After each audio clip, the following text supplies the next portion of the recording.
Hello అండి, నా పేరు doctor Sphoorthi, fertility consultant, 49 hospital, Kukatpally branch.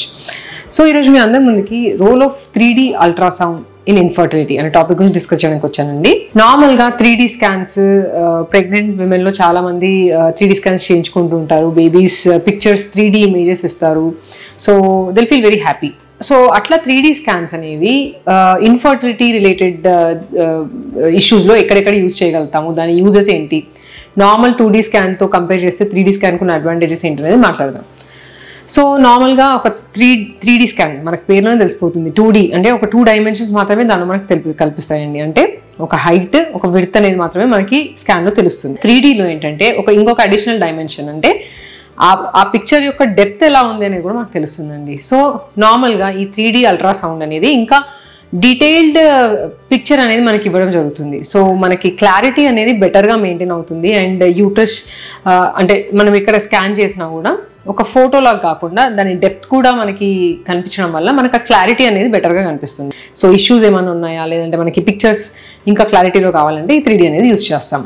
So ఈ 3D అల్ట్రాసౌండ్లో ఇప్పుడు ఇన్ఫర్టిలిటీ రిలేటెడ్ ప్రాబ్లమ్స్లో ఎక్కడెక్కడ యూజ్ చేయగలుగుతాము అనేది చూద్దాం. 3D అల్ట్రాసౌండ్ ఒక స్కాన్ చేస్తున్నప్పుడు ఎక్కడెక్కడ యూజ్ చేయగలుగుతాము? యూట్రస్లో ఏమైనా ఇష్యూస్ ఉన్నాయా అని తెలుసుకోవడానికి, అడ్నెక్సాలో ఏమైనా ఇష్యూస్ ఉన్నాయా అంటే యూట్రస్ పక్కన ఏమైనా ఇష్యూస్ ఉన్నాయా, అండ్ ఆల్సో ఓవరీస్లో యూజెస్ ఏంటనేది మాట్లాడదాం. సో నార్మల్గా యూట్రస్ తీసుకున్నప్పుడు, గర్భసంచి తీసుకున్నప్పుడు దాని షేప్ ఎలా ఉంది అనేది మనకి క్లియర్గా 3D పిక్చర్లో తెలుస్తుందండి. అండ్ ఆల్సో దాని వాల్యూమ్, సో సైజ్ ఎలా ఉంది అండ్ వాల్యూమ్ ఎలా ఉంది అనేది కూడా మనకు క్లియర్గా కనిపిస్తుంది. సో ఒక బేబీ పెట్టి ట్రాన్స్ఫర్ చేసే టైంకి ఆ వాల్యూమ్ అనేది కరెక్ట్గా ఉందా, ఎస్పెషలీ కొంతమంది యూట్రస్ చాలా చిన్నగా ఉంటాయండి అండ్ గర్భసంచిలో ఇష్యూస్ ఉంటాయి, ఎస్పెషలీ యూనికార్నియట్ యూట్రస్ అంటాం. సో అలా ఉన్నప్పుడు ఆ యూనికార్నియట్ యూట్రస్ లైనింగ్ మంచిగానే వచ్చింది అన్నప్పుడు వాల్యూమ్ అనేది కరెక్ట్గా ఉందా, బేబీని యాక్సెప్ట్ చేసి బేబీని టర్మ్ దాకా తీసుకెళ్లే కెపాసిటీ ఉందా అనేది కూడా మనకి అంటే ఎంబ్రియో ట్రాన్స్ఫర్ చేసే ముందే ఈ 3D అల్ట్రాసౌండ్లో వాల్యూమ్ ద్వారా మనకు తెలుస్తుంది. అండ్ ఆల్సో షేప్, నార్మల్గా యూట్రస్ షేప్ అనేది ట్రయాంగిల్ షేప్లో ఉండాలి. అలా కరెక్ట్గా షేప్ నార్మల్గా ఉందా, లేదంటే ఏమైనా పొరలు ఉన్నాయా, సెప్టెడ్ యూట్రస్ అని అంటాము.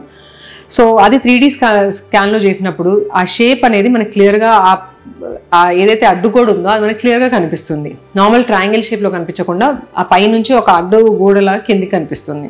అలా కాకుండా యూనికార్నియట్ యూట్రస్, లేదంటే బైకార్నియట్ యూట్రస్ ఆర్ యూట్రస్ డైడల్ఫిస్, ఇవన్నీ ఏంటంటే గర్భసంచి చిన్న ఉన్నప్పుడే కంజనైటల్ యూట్రైన్ అనామలీస్ అంటారు. సో ఇలాంటివి నార్మల్ స్కాన్స్లో ఒక్కొక్కసారి బయటపడకపోవచ్చండి. ఈ 3D అల్ట్రాసౌండ్ టెక్నిక్ ద్వారా ఈ ప్రాబ్లమ్స్ ఏమన్నా ఉంటే మనకు క్లియర్గా కనిపిస్తాయి. ఎస్పెషలీ యూనికార్నియట్ యూట్రస్ అనుకోండి, సైజ్ అనేది చిన్నగా ఉండి అండ్ ట్రయాంగిల్ షేప్లో కాకుండా ఒక బనానా షేప్లో కనిపిస్తుంది. అలా కాకుండా బైకార్నియట్ యూట్రస్, 2 సైడ్స్ 2 డిఫరెంట్ షేప్స్లో, అంటే సెపరేట్ క్యావిటీస్ అనేవి కనిపిస్తాయి. సో ఇలా ఏమన్నా ఇష్యూస్ మనకి 3D అల్ట్రాసౌండ్లో చాలా క్లియర్గా ఐడెంటిఫై అవుతాయి.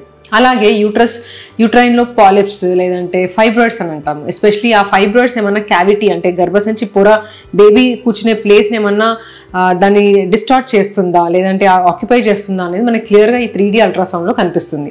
సో ఒకప్పుడు ఈ డయాగ్నోసిస్ చేయడానికి స్కాన్లో కుదరట్లేదు అంటే డైరెక్ట్గా MRI లాంటి పెద్ద టెక్నిక్స్ అనేవి అడ్వైస్ చేసేవాళ్ళు, ఒకసారి లాప్రోస్కోపీ అడ్వైస్ చేసేవాళ్ళు. ఇప్పుడు ఏంటంటే MRI అనేది చాలా కాస్ట్లీ ఉంటుందండి. సో అందరికీ MRI అనేది ఇప్పుడు అవసరం ఉండదు.